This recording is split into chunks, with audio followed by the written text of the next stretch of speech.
नमस्कार, प्रखर राजपूत को देख रहे हैं आप। आज तारीख है 23 जून साल 2026 और इजराइल, फिलिस्तीन, लेबनान, पाकिस्तान, भारत समेत पूरी दुनिया की खबरों के साथ एक बार फिर से आपके सामने हाजिर हुआ हूं। दोस्तों, इस वीडियो में हम आपको बताएंगे कि ईरान एक बार फिर से बहुत बड़ी गलती कर रहा है और इस गलती का रिजल्ट ईरान को फिर से देखने को मिलेगा।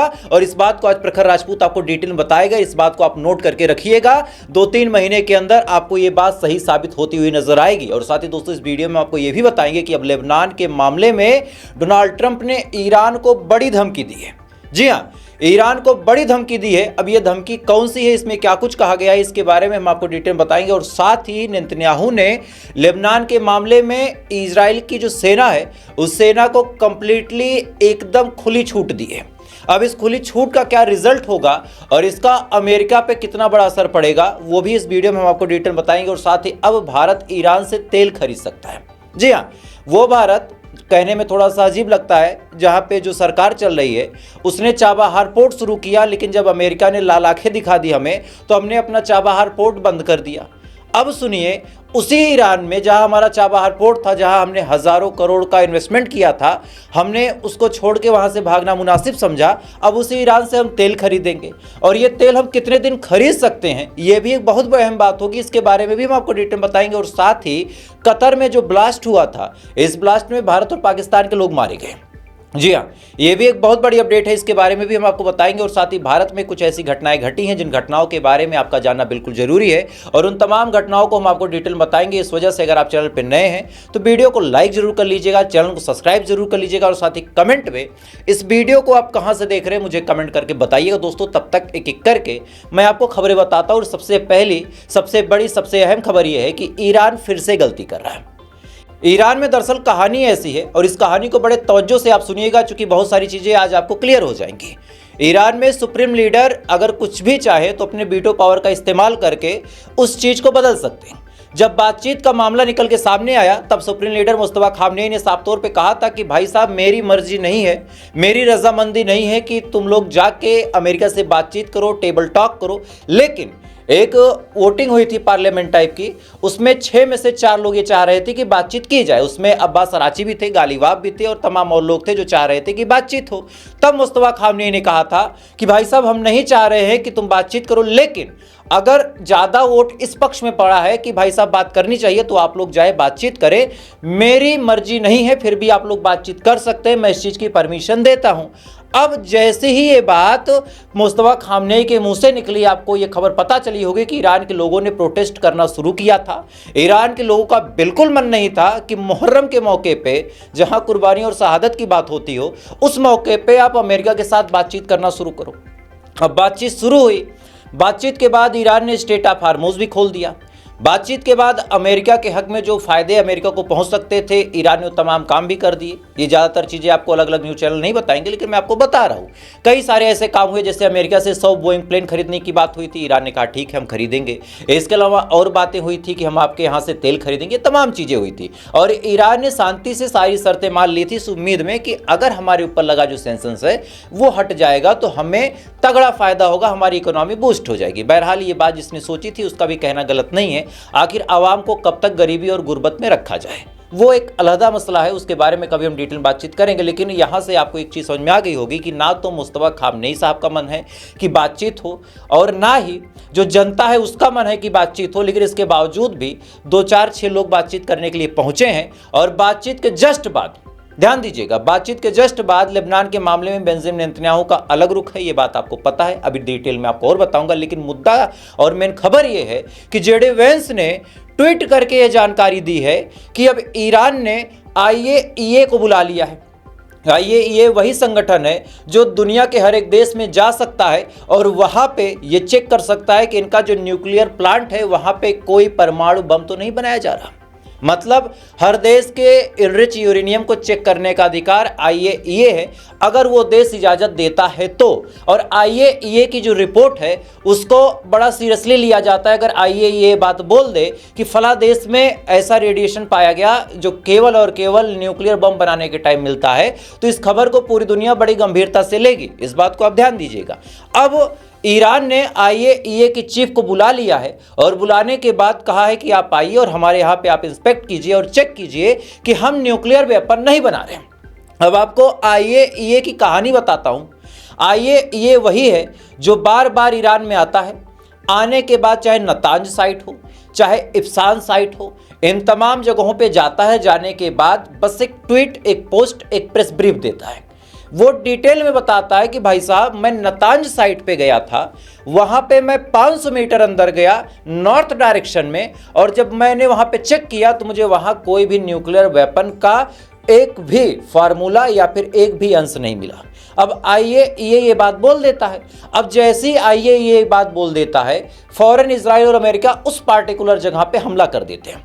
मतलब साफ तौर पे अगर देखा जाए तो जो सेंसिटिव लोकेशन है उसकी जानकारी खुद IAEA आराम से सोशल मीडिया समेत तमाम मीडिया चैनलों पे जाके रिवील करता है, और इजराइल और अमेरिका को अच्छा खासा मौका मिल जाता है। अब सेम चीज आप सोचिए कि इतना सब कुछ IAEA कर रहा है, इसके बावजूद भी अगर तेहरान की तरफ से इन्विटेशन गया है कि IAEA आए और आने के बाद चेक करे कि भाई साहब हमारे यहाँ न्यूक्लियर वेपन बन रहा है कि नहीं बन रहा है, तो जहां जहां यूरेनियम रखा गया है, जिसको चुराने की, जिसको खत्म करने की कोशिश इजराइल और अमेरिका ने की, वहां की सेंसिटिव जानकारियां बाहर निकलेंगी और अमेरिका और इजराइल को एक बार फिर से मौका मिलेगा। इसी वजह से मैंने शुरू में कहा कि ईरान एक बार फिर से गलती कर रहा है। अपने सुप्रीम लीडर की बात न मान के केवल डिप्लोमेटिक चैनल से बातचीत करने के लिए जो आगे बढ़ा है, और अमेरिका को खुश करने के लिए अब्बास अराची और गालियाफ जो ये कदम उठा रहे हैं, इसका रिजल्ट आपको देखने को मिलेगा कुछ टाइम बाद। जब फिर से जंग भड़केगी तो सेंसिटिव लोकेशन की जानकारी अमेरिका के पास होगी, और इसका रिजल्ट क्या होगा बताने की जरूरत नहीं, आप खुद समझ सकते हैं। खैर, इसी दौरान दोस्तों आज डोनाल्ड ट्रंप ने फिर से ईरान को तगड़ी धमकी दी, और धमकी देते हुए ईरान से कहा कि आप सबसे पहले तो लेबनान में जो प्रॉक्सीज आपकी हैं, यानी जो हिजबुल्लाह है, उसको फंड देना बंद करे। अगर उसको आपने फंड दिया, और सेम बात दोस्तों जेडी वेंस ने भी बोली, जेडी वेंस ने कहा कि हम आपके पैसे को तो अनफ्रीज कर रहे हैं, लेकिन अगर उन पैसों का इस्तेमाल आपने हिजबुल्लाह और हमास को फंड करने में किया तो अंजाम बुरा होगा। अब सेम लाइन दोस्तों डोनाल्ड ट्रंप ने बोली। डोनाल्ड ट्रंप ने भी साफ तौर पर कहा कि अगर हिजबुल्लाह को ईरान की सरकार ने फंड किया तो हम इतने खतरनाक हमले करेंगे कि इस बार ईरान नक्शे से मिट जाएगा। अब मुझे एक चीज़ नहीं समझ में आती, और ये सवाल अगर कोई ईरान का जानकार हो तो मुझे बताए, अगर डोनाल्ड ट्रंप के तेवर और सुर इतने खतरनाक हैं, इस हिसाब से धमकी दी जा रही है, तो भाई साहब एक बात आप मुझे बता दो, बातचीत क्यों हो रही है? बड़ा सिंपल सा सवाल है। अगर सब कुछ तुम्हारे खिलाफ ही है और अमेरिका जो है वो तुम्हारे खिलाफ जहर ही उगल रहा है, तुमको हर दम नक्शे से मिटाने का ख्याल अपने दिमाग में लेके बैठा है, तो तुम्हें बातचीत करने की ज़रूरत क्यों है? अब कई सारे बुद्धिजीवी ये कमेंट कर सकते हैं कि भाई साहब अगर ईरान अमेरिका से बातचीत नहीं करेगा तो ईरान के ऊपर जो प्रतिबंध लगा है वो प्रतिबंध हटेगा नहीं, ईरान की इकोनॉमी बूस्ट नहीं होगी, ईरान को मिलियंस बिलियंस का नुकसान होगा। तो मैं आपको 2-3 फैक्ट बता देता हूँ। साल 1979 के बाद ऐसा पहली मर्तबा हुआ है, साल आप जोड़ लीजिएगा, इतने सालों में पहली मर्तबा ऐसा हुआ है कि अमेरिका ईरान से तेल खरीदेगा और उसको रिफाइन करके पूरी दुनिया में बेचेगा। ईरान का तेल 1979 के बाद पहली मर्तबा अमेरिका में बेचा जाएगा, वो भी अमेरिका की रजामंदी से। ये एक अच्छी खबर है। लेकिन अब इसके पीछे की कड़वी सच्चाई आप जान लीजिए कि ईरान जो तेल पूरी दुनिया में बेच सकता है वो केवल 60 दिन के लिए ही बेच सकता है। जैसे रशियन तेल से पाबंदी हटी थी, जंग के दौरान 45 दिन तक रशिया ने खूब तेल बेचा, लेकिन 45 दिन बाद अमेरिका ने टैरिफ और सैंक्शंस फौरन ठोक दिए। सेम हाल ईरान के साथ है। ईरान अगर 60 दिन तक अगर सब कुछ सही रहता है, तो मतलब अगर सारी शर्तें एकदम स्मूथली चलती हैं, सारी चीजें अमेरिका के हिसाब से हो सकती हैं, तब कहीं ऐसा होगा कि ईरान 60 दिनों तक तेल बेच सकता है। और उसमें ये भी एक कहानी निकल के सामने है कि भारत भी तेल ले सकता है। वो एक बात की बात है, लेकिन अब आप सोच के देखिए कि 60 दिन के लिए नाक क्यों कटाना। अगर मैं गलत कह रहा हूं तो कमेंट में आप मुझे गाली दे सकते हैं, लेकिन गाली देने से पहले 2-3 न्यूज आप सुन लें। सबसे पहले मैंने आपको बताया कि डोनाल्ड ट्रंप ने धमकी दी और ये कहा कि अगर हिजबुल्लाह को फंड बंद नहीं किया तो हम इतने बम मारेंगे कि नक्शे से मिट जाएगा लेबनान और ईरान। ये बात बोली। अब सुनिए बेंजामिन नेतन्याहू का खुला बयान निकल के सामने आया। बेंजामिन नेतन्याहू ने आईडीएफ को एड्रेस करते हुए कहा कि मैं अपने आईडीएफ के हर एक सैनिक को एकदम फ्री हैंड देता हूं कि वो लेबनान के अंदर चाहे जो चाहे वो करे। मतलब एकदम कंप्लीटली फ्री हैंड कि जिसको मारना है मारो, जो करना है करो, हमें कोई मतलब नहीं है। हम तुमको ना रोकने आएंगे और ना ही पूछने आएंगे, न रोकने आएंगे न पूछने आएंगे। ये आदेश इजराइल का प्रधानमंत्री अपने सैनिकों को दे रहा है कि लेबनान के अंदर घुस के चाहे जो करो। अब आप सोच के देखिए कि ईरान इस उम्मीद में बैठा है कि अमेरिका समझाएगा तो इजराइल मान जाएगा। इसी वजह से तो बातचीत हो रही। चूंकि ईरान ने कहा है कि अगर लेबनान का मसला हल नहीं हुआ तो हम बातचीत नेगोशिएशन नहीं करेंगे, और इधर लेबनान को समतल करने का प्लान बना रहा है इजराइल। तो ऐसे हाल में एक सिंपल सा सवाल आपसे पूछता हूं कि फिर बातचीत में मुद्दा क्या है? मुद्दा बचा क्या? लेबनान का मामला कोई मतलब नहीं, फिलिस्तीन का मामला आए दिन हमले होते हैं, तो बचा क्या? अब आप खुद सोच के देखिए कि ईरान ये बड़ी गलती कर रहा है। ईरान बहुत बुरी तरीके से हावी था। मैं कहता हूं कि 45 दिन तक ये जंग चली, 15-20 दिन और चलता, सारी शर्तें ईरान अपनी रखता, सारी शर्तें ईरान अपनी रखता, और ईरान की सारी शर्तों को मानने पे बेंजामिन नेतन्याहू भी राजी हो जाता फौरन, और अमेरिका तो हो ही जाता। लेकिन दिक्कत ये हो गई, ईरान ने गलती क्या की कि 80% डैमेज करके ये 20% जो छोड़ दिया है वो 20% दिक्कत दे रहा, ये 20% दिक्कत दे रहा। अगली खबर आप सुनिए। अगली खबर दोस्तों निकल के सामने आ रही है कि ईरान के राष्ट्रपति महमूद पेजेश्कियन पाकिस्तान के दौरे पे जाएंगे और वहां पे पाकिस्तान के साथ बातचीत करके ये डिसाइड करेंगे कि भाई साहब नेगोशिएशन का मुद्दा क्या होगा, किस हिसाब से बातचीत की जाएगी और किस हिसाब से डील होगी। मतलब अब जो पेजेश्कियन साहब है वो पाकिस्तान के पास बातचीत करने जाएंगे और वहां पे अमन चैन का रास्ता निकालेंगे। पाकिस्तान का अपना हाल इतना बुरा है कि पाकिस्तान के अलग अलग इलाकों में 70,000 से ज्यादा लोग प्रोटेस्ट पे बैठे हैं और सरकार से इस्तीफे की डिमांड कर रहे हैं। इवन आजादी के नारे लगाए जा रहे। पीओके में वीडियो देखें। वो जो इनके कहने पे फोर्सेस लगा के जो इन्हें सामने रख के हमें जो है वो डराना धमकाना चाहते हैं, हम उनसे कहना चाहते हैं, बिल्कुल आज मैं साफ कहना चाहता हूं उनसे, कोई टॉलरेंस नहीं है। साफ कहना चाहता हूं, कितनी गोलियां हैं तुम्हारे पास, चलाओ चलाओ। और उससे पहले कि हम वो मुतालबा करें जो तुमने अक़वाम मुत्तहिदा में लिख के दिया हुआ है सारी फोर्सेस को निकालने का, इससे पहले कि हम वो मुतालबा करें कश्मीरियों के रास्ते से हट जाओ। हाँ, रास्ते से हट जाओ, रास्ते से हट जाओ। रास्ते से हट के हमारे मुतालबात हैं, वो मुतालबात जिन पर क्या लोग हैं, क्या लोग हैं। तुमने बंगालियों को मारा है, बलोचियों को मारा झूठ बोल के, पख्तूनों को मारा झूठ बोल के, तुमने इस खित्ते के मेहनतकश मजदूरों को मारा झूठ बोल के। क्या समझते हो कश्मीरियों को भी मारोगे झूठ बोल के? तुम्हारा झूठ इतना चल जाएगा। इस वीडियो में आप साफ तौर पे देख सकते हैं कि पाकिस्तान खुद अपने यहाँ की लड़ाई से परेशान है। मतलब जैसे प्रोटेस्ट कभी ईरान में हुए थे, आपको याद होगा जब जंग शुरू हुई थी, सेम वैसे ही प्रोटेस्ट इस समय पाकिस्तान में हो रहे हैं। अब इस प्रोटेस्ट के क्या मायने हैं, क्या फायदे हैं, क्या नुकसान है, वो आप खुद समझ सकते हैं। एज ए इंडियन आपको कैसा फील हो रहा है वो मुझे पता है, तो बताने की ज़्यादा जरूरत नहीं, बहुत डिटेल में नहीं जाऊंगा। बहरहाल अगली खबर का रुख करते हैं। अगली खबर दोस्तों निकल के सामने आ रही है हिजबुल्लाह के हवाले से कि हिजबुल्लाह भी एकदम ईरान की तर्ज पे काम कर रहा। मतलब ईरान ने उसको सिखाया, उसको हथियार दिया, तो आज ईरान के जैसा ही हिजबुल्लाह भी काम कर रहा। खबर आपके सामने, आप साफ तौर पे देख सकते हैं कि हिजबुल्लाह ने पहाड़ों को काट के उसके अंदर मिसाइल की फैक्ट्री बनाई है, जैसे ईरान ने बनाई है। इजराइल की सेना ने इस तस्वीर को जारी किया है, इस खबर को भारत की मीडिया ने छापा है। और ताजुब की बात यह है कि इतने इंटेंस हमले करने के बावजूद भी इस मिसाइल फैक्ट्री को बाल बराबर भी फर्क नहीं पड़ा, बाल बराबर भी फर्क नहीं पड़ा। और यहीं से आप समझ सकते हैं कि हिजबुल्लाह भी ईरान की तर्ज पे कितना खतरनाक काम कर रहा है। खैर, इसी दौरान दोस्तों बड़ी अपडेट निकल के सामने आ रही है कि रशिया के ऊपर यूक्रेन ने ताबड़तोड़ हमले किए और इस बार जो हमला हुआ है वो एक सेमीकंडक्टर फैक्ट्री पे हुआ है। सेमीकंडक्टर फैक्ट्री को बुरी तरीके से यूक्रेन ने हमला करके तबाह और बर्बाद कर दिया और इससे रशिया को तगड़ा झटका इस वजह से लगा दोस्तों, चूंकि इस सेमीकंडक्टर की मदद से और इसी फैक्ट्री में बने सेमीकंडक्टर की मदद से रशिया की खतरनाक मिसाइलें बनती थी, रशिया का अपना गाइडेड डिफेंस सिस्टम बनता था। इसके अलावा जो टेक्निकल काम होते थे वो भी इसी फैक्ट्री से निकाले गए सेमीकंडक्टर से होते थे और इस वजह से रशिया को तगड़ा झटका लगा है। और एक ही मिसाइल ने, आप ताजुब मानिएगा कि यूक्रेन की एक ही मिसाइल ने रशिया की इस फैक्ट्री का ये हाल किया है कि मंजर देखिए। Походу явно не пожар, который въебало. Причем, блядь, сколько с двух сторон.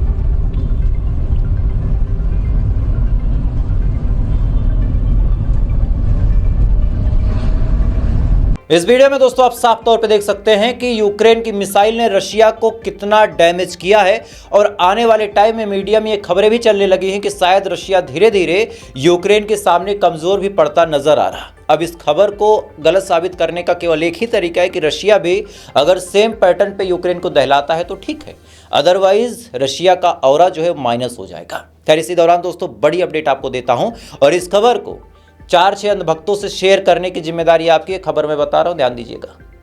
बताने का काम मेरा है, शेयर करने का काम आपका। ये वादा आपको मैं करके जा रहा हूँ और आपसे वादा लेके जा रहा हूँ। खबर सुनिएगा। कई सारे लोगों को ऐसा लगता है कि चूंकि जो ईरान है वो मुस्लिम कंट्री है, और अंधभक्तों को ये लगता है कि भाई जो मुसलमान है वो हिंदुओं के आसपास रह नहीं सकता, मंदिर देखेगा तोड़ देगा, और भी धार्मिक चीज़ें देखेगा तो मुंह मोड़ लेगा। मतलब तमाम वो चीज़ें जो आप सोच सकते हैं कि भाई कुछ अंधभक्त टाइप लोगों को लगता है ये चीज़। अब ब्लूमबर्ग की ये रिपोर्ट है, वीडियो में आपको नहीं दिखा सकता कॉपीराइट की वजह से, थोड़ा बहुत दिखा भी दूंगा। रिपोर्ट आपके सामने आप देख सकते हैं। एक शख्स था जो हिंदू था, ये अमेरिका में घर लेके रह रहा था, और घर जब इसने लिया तो चूंकि हिंदू था तो इसने गणेश भगवान की एक फोटो और एक मूर्ति वहाँ पे स्थापित की। उसके बाद इसने पूजा पाठ शुरू किया। अब किसी कारणवश इसको अपना घर बेचना पड़ रहा है, तो जब इसने ब्रोकर से बात की तब ब्रोकर ने कहा कि सबसे पहले आप अपने घर से भगवान गणेश की पूजा के इस तमाम सामान को हटाइए और मूर्ति हटाइए, नहीं तो दिक्कत ये होगी कि जो क्रिश्चियन लेने आएगा वो इस चीज़ को देख के थोड़ा सा बैड फील करेगा, और बैड फील करने की वजह से आपका घर नहीं बिकेगा। मतलब धर्म को लेके जो लोग ये कहते थे कि ईरान बुरा है, अमेरिका ऐसा है, मतलब ट्रंप की फोटो पे माला चढ़ाया गया था, ट्रंप को जिताने के लिए यज्ञ हवन किया था अंधभक्तों ने, और आज उसे ट्रंप के शासनकाल में हिंदू अपने घर में भगवान गणेश की मूर्ति नहीं रख सकता। क्यों? क्योंकि क्रिश्चियन नाराज हो जाएगा। और अब आप ताजु की बात सुनिए, गूगल कीजिएगा, और मैं आपको अभी आर्टिकल दिखा दे रहा हूं कि ईरान के अंदर कम से कम 5000 साल पुरानी विष्णु भगवान की एक मूर्ति और एक मंदिर है, और ईरान ने इसको टच तक नहीं किया, उसको संभाल के रखा है, संभाल के रखा है। जबकि ईरान में हिंदू कितने हैं, उंगलियों पे गिन सकते हैं। लेकिन इसके बावजूद भी भारत के साथ ईरान की दोस्ती थी, उस दोस्ती के सबूत के तौर पे ईरान में मंदिर आज भी है। आप गूगल करेंगे आपको मिल जाएगा, मैं आर्टिकल आपके सामने लगा दे रहा हूं। अब सुनिए, ये तो हाल है। हमारे देश में 2 बार नीट पेपर लीक हुआ और लाखों बच्चों की जिंदगियां खराब हुई। क्योंकि जरूरी नहीं कि पहला पेपर आपका अच्छा गया हो तो दूसरा भी अच्छा जाए, और दूसरा भी अच्छा गया हो तो तीसरा भी अच्छा जाए। मतलब 3-3 बार बच्चे दौड़ दौड़ के सेंटरों पे गए, 3-3 बार बच्चे पेपर दे रहे थे, उसके बावजूद भी पेपर लीक हो गया, दोबारा पेपर उनको देना पड़ा। अब सुनिए, ये शासन की गलती थी तो कोई बात नहीं, कोई सजा नहीं है, शासन का मन सैया भय कोतवाल तो काहे का डर। लेकिन एक लड़की जो कहीं से आती है पेपर देने, अचानक से उसके पिता की बाइक खराब हो जाती है, और इस दौरान उस बच्ची का पीरियड आया था। सोचिए, उस तकलीफ में वो पेपर देने आई थी, बाइक खराब हुई, रास्ते में बरसात हो गई, केवल 2 मिनट की देरी हुई थी। एजेंसीज ने फौरन गेट बंद कर दिया। मैनेजमेंट ने कहा कि ये बच्ची पेपर नहीं दे सकती। बाप का बेटी का रो रो के बुरा हाल था, लेकिन सरकार और व्यवस्थाओं की आंख में आंसू तक नहीं आया। क्या ये बच्ची पाकिस्तान से आई थी? 2 बार तुम्हारी गलती की वजह से ये बच्ची पेपर देते हुए भी फेल हो गई, डिस्क्वालीफाई हो गई, तब कोई अकाउंटेबिलिटी नहीं है। लेकिन एक बार वो बच्ची 2 मिनट का लेट क्या हो गई, अब आप सोच के देखिए कि 1 साल उसका खराब हुआ। और अगर अटेम्प्ट उसके खत्म हो गए होंगे तब तो बात ही खत्म है। ये हमारी सरकार की रियलिटी है। और हमारे मीडिया चैनल और हमारा जो सरकारी तंत्र है वो कैसे काम करता है, मैं आपको थोड़ा सा डिटेल बताता हूँ। जब किसी कोचिंग सेंटर में आग लगती है तो 4 घंटे 6 घंटे बाद 2-4 बयान आपके सामने देखने को मिलते हैं। पहला कि उस कोचिंग सेंटर में भाई आग को बुझाने की कोई व्यवस्था नहीं था, केवल एक रास्ता था, भगदड़ मच गई, कोई मैनेजमेंट नहीं था। ये सब तब होता है कि जब आग लग जाती, कुछ लोग मर जाते हैं। ये खबर हमने दिल्ली में भी देखी, ये खबर हमने मुंबई में भी देखी, और अब सेम खबर हम लखनऊ में देखेंगे। लखनऊ के अलीगंज में एक कोचिंग सेंटर में नीचे आग लगती है। आग लगने की वजह से 16 लोग मारे जाते हैं।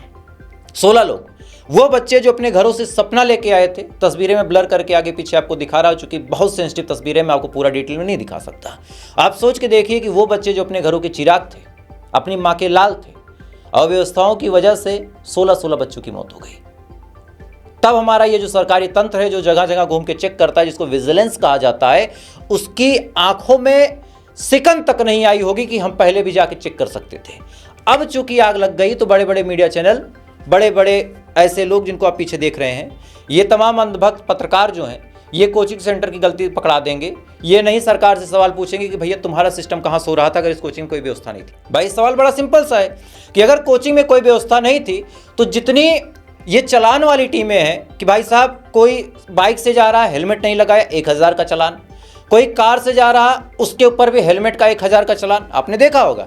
ऐसी टीम को अगर दौड़ा दिया जाए कि भाई आसपास जितनी कोचिंग है 2-3 महीने में एक बार जाके चेक कर लो कि जो आग बुझाने वाला यंत्र है वो सही से काम कर रहा है कि नहीं, मैनेजमेंट कैसा है, कहीं ऐसा तो नहीं कि भगदड़ हो या फिर अफरा तफरी में बाहर निकलना पड़े तो बच्चे निकल ना पाए। ये सब आराम से हो सकता है, लेकिन सुख तभी आएगी जब 16-16 बच्चे अपनी माँ की आंचल से, क्या कहा जाए। खैर, तो फिलहाल अभी के लिए बस इतना ही। बाकी थोड़ी देर बाद आपसे फिर मुलाकात होगी ऐसी किसी खबर के साथ। तब तक आप अच्छे रहें, खुश रहें, अपना ख्याल रखिए, अपने देश का ख्याल रखिए। जय हिंद। ऊपर वाला आपकी बात करें।